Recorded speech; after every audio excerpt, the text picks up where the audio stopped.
विश्वास, संदेह और समाधान। फरवरी 1975। पौन शताब्दी से काया और चेतना के ईंट गारे से बनी इस प्रयोगशाला में हम दत्तचित्त होकर एक ही प्रयत्न करते रहे हैं कि आध्यात्म तत्वज्ञान की यथार्थता और प्रतिक्रिया वस्तुतः है क्या। विकसित बुद्धिवाद की दृष्टि में वह भावुकों का अंधविश्वास और धूर्तों का जादुई व्यवसाय है। इसे उनका स्वनिर्मित जाल जंजाल और बता दिया जाता तो हमें इतनी पीड़ा न होती जितनी कि उन्हें ऋषि प्रणीत, शास्त्र सम्मत और आप्तजनों द्वारा परीक्षित, अनुमोदित कहे जाने पर होती है। और साथ ही परीक्षा की कसौटी पर अप्रामाणिक भी ठहराया जाता है तो असमंजस का ठिकाना नहीं रहता। एक और चरम सत्य, दूसरी ओर पाखंड कहकर उसे विलक्षण स्थिति में लटका दिया जाता है तो मन की व्याकुलता यह कहती है कि इस संदर्भ में किसी निर्णायक निष्कर्ष पर पहुंचा जाना चाहिए। आज नास्तिकवादी ही उसका मजाक नहीं उड़ाते। आस्तिकवादी भी यही कहते हैं कि बताए हुए क्रियाकृत्यों को लंबे समय तक करते रहने पर भी उनके हाथ ऐसा कुछ नहीं लगा जिस पर वे संतोष एवं प्रसन्नता व्यक्त कर सके। ऐसी दशा में सिद्धांतों एवं प्रयोगों में कहीं ना कहीं त्रुटि होनी चाहिए। इस त्रुटि का निराकरण करने एवं अध्यात्म की यथार्थता प्रकाश में लाने के लिए कुछ कारगर प्रयत्न होने ही चाहिए। इसे कौन करे? सोचा कि अपने को इतना लगाव है तो यह कार्य खुद अपने कंधे पर ले लेना चाहिए। अध्यात्म यदि विज्ञान है तो उसका सिद्धांत यथार्थता से जुड़ा होना चाहिए और परिणाम ऐसा होना चाहिए जैसा कि वैज्ञानिक उपकरणों का तत्काल सामने आता है। प्रतिपादन और परिणाम की संगति न बैठने पर लोग आडंबर का लांछन लगाएं तो उन्हें किस प्रकार रोका जाए? यदि वह सत्य है तो उसका जो बड़ा चढ़ा महात्म्य बताया जाता है उससे अन्य अनोखों को लाभ ले सकने की स्थिति तक क्यों न पहुंचाया जाए। अब तक का प्रायः पौन शताब्दी का हमारा जीवन क्रम इसी प्रकार व्यतीत हुआ है। इसे एक जिज्ञासु साधक का प्रयोग परीक्षण कहा जाए तो भी कुछ अत्युक्ति न होगी। घटनाक्रम 15 वर्ष की आयु से आरंभ होता है जिसे अब 60 वर्ष से अधिक हो चले। इससे पूर्व की अपरिपक्व बुद्धि कुछ कठोर दृढ़ता अपनाने की स्थिति में भी नहीं थी और न ही मन में उतनी तीव्र उत्कंठा थी। आरंभिक दिनों में उठती जिज्ञासा ने तद्विषयक अनेकों पुस्तकों को पढ़ने एवं इस क्षेत्र में अनेकों प्रतिष्ठित सिद्धाने की लिप्सा नहीं वरन तथ्यों को अनुभव में उतारने के लिए कठिन से कठिन प्रक्रिया अपनाने की साहसिकता थी। पूछताछ से, अध्ययन से समाधान ना हुआ तो वह उत्कंठा अंतरिक्ष में भ्रमण करने लगी और एक पारंगत समाधानी को सहायता के लिए ढूंढ लाई। ब्राह्मण कुल में जन्म लेने और पौरोहित्य कर्मकांड की परंपरा से सघन संबंध होने के कारण 10 वर्ष की आयु में ही महामना मालवीय जी के हाथों पिताजी ने उपनयन करा दिया और गायत्री मंत्र की उपासना का सरल कर्मकांड सिखा दिया। इस गुह विद्या का अन्यान्य पक्ष तो हमें बाद के जीवन में विदित हुए। निर्धारित क्रम अपनी जगह ज्यों-त्यों करके चल रहा था और लक्ष्य तक पहुंचने का जिज्ञासा भाव क्रमशः अधिक प्रचंड हो रहा था। इसी उद्वेग में कितनी ही रातें बिना सोए निकल जाती। पूजा की कोठरी अलग एकांत में थी। उस दिन ब्रह्म मुहूर्त में अपनी कोठरी दिव्य गंध और दिव्य प्रकाश से भर गई। माला छूट गई और मनस्थिति तंद्राग्रस्त जैसी हो गई। लगा कि सामने पूर्व कल्पनाओं से मिलते जुलते एक ऋषि खड़े हैं प्रकाश पुंज के रूप में। इस दिव्य दर्शन ने घबराहट उत्पन्न नहीं की वरन तंद्रा सघन होती चली गई और शरीराध्यास लगभग छूटकर अपनी चेतना ही और चैतन्य होती चली गई। प्रकट होने वाली सत्ता ने कुछ संक्षिप्त शब्द कहे, तेरी पात्रता और इच्छा की हमें जानकारी है। सो सहायता के लिए अनायास ही दौड़ आना पड़ा। अपनी पात्रता को अधिक विकसित करने के लिए महाप्रज्ञा की एक समग्र तप साधना कर डाल। उनका तात्पर्य था गायत्री मंत्र का 1 वर्ष में 1 महापुरुषचरण करते हुए 24 वर्षों में 24 महापुरुषचरण संपन्न करना। विधि विधान उन्होंने संक्षेप में बता दिया। यह अवधि जौ की रोटी और छाछ पर बिताने की आज्ञा दी ताकि इंद्रिय संयम से लेकर अर्थ संयम, समय संयम और विचार संयम तक की समस्त मनोनिग्रह प्रक्रियाएं संपन्न हो सके और तत्वज्ञान धारण कर सकने की पात्रता परिपक्व हो सके। उनका संकेत था, इतना कर सका तो आगे का मार्ग बताने हम स्वयं अब की भांति फिर आएंगे। इतना कहकर वे अंतर्ध्यान हो गए। जिज्ञासु का मस्तिष्क भगवान ने दिया है और उसमें तर्क बुद्धि की न्यूनता नहीं रखी है। आश्चर्य है कि इस स्तर की विचारणा के साथ साथ उतनी ही प्रचंड श्रद्धा और संकल्प शक्ति का भंडार कहाँ से और कैसे भर दिया गया। दोनों दिशाएं एक दूसरे के विपरीत हैं पर अपनी मानसिक बनावट में इन दोनों का ही परस्पर विरोधी समन्वय मिल गया। दूसरे दिन से वही 24 वर्ष की संकल्प साधना समग्र निष्ठा के साथ आरंभ कर दी। कुटुंबियों संबंधियों ने इसी प्रयोजन में 7 घंटे नित्य बिताने की 24 वर्ष लंबी प्रतिज्ञा की बात सुनी तो सभी खिन्न हुए। अपने अपने ढंग से समझाते रहे, जौ पर निर्वाह इतने लंबे समय तक शरीर को क्षति पहुंचाएगा, विद्या पढ़ना रुक गया तो भविष्य में क्या बनेगा, आदि आदि।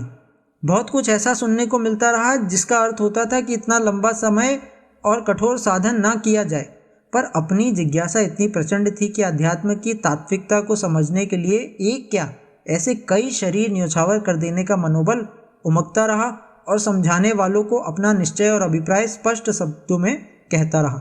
घर में गुजारे के लायक बहुत कुछ था, सो उसकी चिंता करने की बात सामने नहीं आई। एक एक करके वर्ष बीतते गए। पूछने वालों का एक ही उत्तर दिया गया, एक जुआ खेला है, इसको अंत तक ही संभाला जाएगा। 24 वर्ष एक एक करके इसी प्रकार पूरे हो गए। 7 घंटे की नित्य प्रक्रिया से मन उबा नहीं। जौ की रोटी और छाछ का आहार स्वास्थ्य की दृष्टि से अपूर्ण और हानिकारक कहा जाता रहा, पर वैसा कुछ घटित नहीं हुआ। लंबे समय तक लंबी प्रक्रिया के साथ संपन्न करने का क्रम यथावत चलता गया, उसमें ऊब नहीं आई, रुचि यथावत बनी रही। इस अवधि में मनोबल घटा नहीं बढ़ा ही। 24 वर्ष पूरे होने के दिन निकट आने लगे तो मन में आया कि एक ऐसा ही क्रम बता दिया जाएगा तो उसे भी इतनी ही प्रसन्नतापूर्वक किया जाएगा। परिणाम की कुछ और जन्मों तक प्रतीक्षा की जा सकती है। यह पंक्तियाँ आत्मकथा के रूप में लिखी नहीं जा रही हैं और न उनके साथ अप्रासंगिक विषयों का समावेश किया जा रहा है। आध्यात्मिक विज्ञान है क्या? इस प्रयोग परीक्षण के संदर्भ में जो कुछ भी बन पड़ा है उसी की चर्चा की जा रही है, ताकि अन्यान्य जिज्ञासुओं को भी कुछ प्रकाश और समाधान मिल सके। इन 24 वर्षों में कुछ भी शास्त्र अध्ययन नहीं किया और ना समीप आने वाले विद्वान विज्ञजनों से कोई चर्चा की, कारण कि इसमें निर्धारित दिशा और श्रद्धा में व्यतिरेक हो सकता था, जबकि अध्यात्म का मूलभूत आधार प्रचंड इच्छा और गहन श्रद्धा पर टिका हुआ था। दिशा विभ्रम के अंतराल डगमगाने ना लगे, इसलिए प्रयोग का एक निष्ठ भाव से चलना ही उपयुक्त था और वही किया भी गया। मन दिन में नहीं, रात की स्वप्नावस्था में भी उसी राह पर चलता रहा। नियत अवधि भारी नहीं पड़ी, वरन क्रमशः अधिक सरस होती गई। समय पूरा हुआ, प्रकाशपुंज मार्गदर्शक के पहले जैसी स्थिति में फिर दर्शन हुए इसी प्रभात वेला में। देखते ही तंद्रा आरंभ हुई और क्रमशः अधिक गहरी होती गई। मूक भाषा में पूछा गया, इन 24 वर्षों में कोई चित्र विचित्र अनुभव हुआ तो बता। मेरा एक ही उत्तर था, निष्ठा बढ़ती ही गई है और इच्छा उठती रही है, और अगला आदेश हो तो उसकी पूर्ति भी इससे भी अधिक तत्परता और तन्मयता के संजो कर की जाए। आकांक्षा तो एक ही है कि अध्यात्म आडंबर है या विज्ञान, इसकी अनुभूति स्वयं कर सकें ताकि किसी से बलपूर्वक कह सकना संभव हो सके। अपनी बात समाप्त हो गई। मार्गदर्शक ने कहा, विश्वास में एक पुट और लगाना बाकी है ताकि वह समुचित रूप से परिपक्व हो सके। इसके लिए 24 लाख आहुतियों का गायत्री यज्ञ करना अभीष्ट है। मैंने इतना ही कहा कि शरीरगत क्रियाएं करना मेरे लिए शक्य है, पर इतने बड़े आयोजन के लिए जो राशि जुटाई जाएगी और प्रबंध में असाधारण उतार चढ़ाव आएंगे, उन्हें कर सकना कैसे बन पड़ेगा। निजी अनुभव और धन इस स्तर का है नहीं, तब आपका नया आदेश कैसे निभेगा। मंद मुस्कान के बीच उस प्रकाशपुंज ने फिर कहा, विश्वास की कमी रही ना। हमारे कथन और गायत्री के प्रतिफल से क्या नहीं हो सकता, इसमें संदेह करने की बात कैसे उठ पड़ी। यही कच्चाई है जिसे निकालना है। 100% श्रद्धा के बल पर ही परिपक्वता आती है। मैं झुक गया और कहा, रूपरेखा बता दीजिए, मैं ऐसे कामों के लिए अनाड़ी हूँ।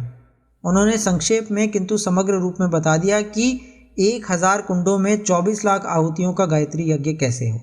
इन दिनों जो प्रमुख गायत्री उपासक हैं उन्हें 1 लाख की संख्या में कैसे निमंत्रण दिए जाएं। मार्ग में आने वाली कठिनाइयाँ अनायास ही हल होती चलेंगी। दूसरे दिन से वह कार्य आरंभ हो गया। कार्तिक सुदी पूर्णिमा संवत 2015 का मुहूर्त था। 4 दिन पहले आयोजन आरंभ होना था। 1 लाख आगंतुक और इससे 2-3 गुना दर्शकों के लिए बैठने, निवास करने, भोजन, शयन, लकड़ी, सफाई, रोशनी, पानी आदि के अनेकानेक कार्य एक दूसरे के साथ जुड़े हुए थे। जैसे मन में आया वैसे ढर्रा चलता रहा। आगंतुकों के पते कलम अपने आप लिखती गई। आयोजन के लिए 6-7 मील का एरिया आवश्यक था, वह कहीं खाली मिल गया, कहीं मांगने पर किसानों ने दे दिया। जिनके पास डेरे, तंबू, राशन, लकड़ी, कुओं में लगाने के लिए पंप, जनरेटर आदि थे, उन सभी ने देना स्वीकार कर लिया। एडवांस मांगने का ऐसा कामों में रिवाज है, पर न जाने कैसे लोगों का विश्वास जमा रहा कि हमारा पैसा मिल जाएगा। ना किसी ने देने के लिए कहा और ना ही दिया गया। पूरी तैयारी होने में 1 महीने से भी कम लग गया। सहायता के लिए स्वयं सेवकों का अनुरोध छापा गया तो देखते देखते वे भी 500 की संख्या में आ गए। सभी ने मिलजुल कर काम हाथ में ले लिया। नियत समय पर निमंत्रित गायत्री उपासकों की 1 लाख की भीड़ आ गई। उनके साथ ही दर्शकों के हुजूम थे। अनुमान 10 लाख आगंतुकों का किया जाता है। स्टेशनों पर अंधाधुंध भीड़ देखी गई और बस स्टैंडों पर भी वही हाल। भले अफसरों ने स्पेशल ट्रेनें बसें छोड़ना आरंभ किया। मथुरा शहर से 4 मील दूर यज्ञ स्थल था। अपने अपने बिस्तर सिर पे लादे सभी आते चले जाते थे। 1 लाख के ठहरने का प्रबंध किया गया था, पर उसी में 4 लाख समा गए।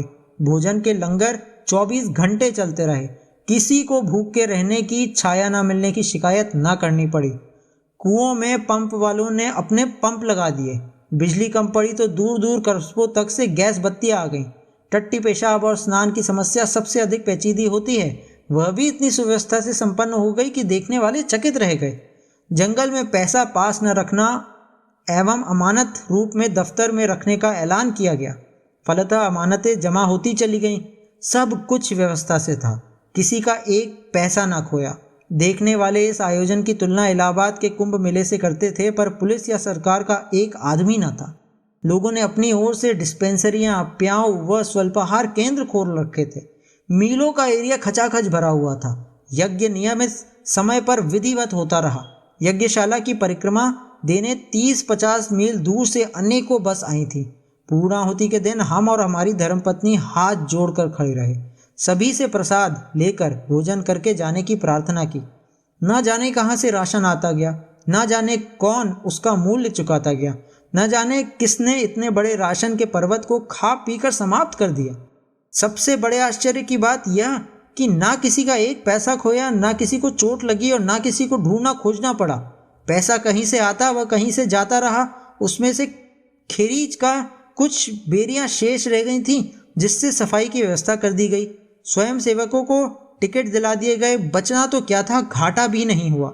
लोग कहते थे रेत के बोरे आटे बन जाते, पानी का घी बन जाता है। यह किंवदंती यहाँ सही होती देखी गई। कुंभ मेलों जैसी संरक्षकों, बजट, टैक्स आदि की यहाँ कोई व्यवस्था न थी। फिर भी सारी व्यवस्था यहाँ सुचारू रूप से ऐसी चल रही थी मानो किसी यंत्र पर सारा ढर्रा घूम रहा हो। मथुरा के इर्द गिर्द 100 मील तक यह चर्चा फैल गई कि महाभारत के बाद इतना बड़ा आयोजन इसी बार हो रहा है। जो उसे देख ना सकेंगे, जीवन में दोबारा ऐसा अवसर ना मिल सकेगा। इस जनश्रुति के कारण आदि से अंत तक प्रायः 10 लाख व्यक्ति उसे देखने आए। आयोजन समाप्त होने के बाद भी 3 दिन तक परिक्रमा चलती रही। कुंडों की भस्म लोग प्रसाद रूप झाड़ झाड़ कर ले गए। वस्तुतः आयोजन हर दृष्टि से अलौकिक, दर्शनीय था। 1000 कुंड की भव्य यज्ञशाला, 1 लाख प्रतिनिधियों के बैठने लायक पंडाल, 24 घंटे चलने वाली भोजन व्यवस्था, रोशनी, पानी, बिछावट, जिधर भी दृष्टि डाली जाए आश्चर्य लगता था। 7 मील का पूरा क्षेत्र ठसाठस भरा था। पूर्णाहुति के बाद भी 3 दिन तक आगंतुक भोजन करते रहे। अक्षय भंडार कभी चुका नहीं। जो आरंभ में आए थे उन्होंने जाते ही अपने क्षेत्रों में चर्चा की और बसों बैलगाड़ियों की भीड़ बढ़ती चली गई। भीड़ और भव्यता देखकर हर आगंतुक अवाक रह जाता था। ऐसा दृश्य वस्तुतः इन लाखों में से किसी ने भी इससे पूर्व देखा न था। यह गायत्री महापुरुषचरण के जप तप साधन एवं पूर्णाहुति यज्ञ की चर्चा हुई। सबसे बड़ी उपलब्धि इस आयोजन की यह थी कि आमंत्रित किंतु अपरिचित गायत्री उपासकों में से प्रायः 1 लाख हमारे मित्र, सहयोगी एवं घनिष्ठ बन गए। कंधे से कंधा और कदम से कदम मिलाकर चलने लगे। गायत्री परिवार का इतना व्यापक गठन देखते देखते बन गया और नवयुग के सूत्रपात का क्रियाकलाप इस प्रकार चल पड़ा मानो उसकी सुनिश्चित रूपरेखा किसी ने पहले से ही बनाकर रख दी हो।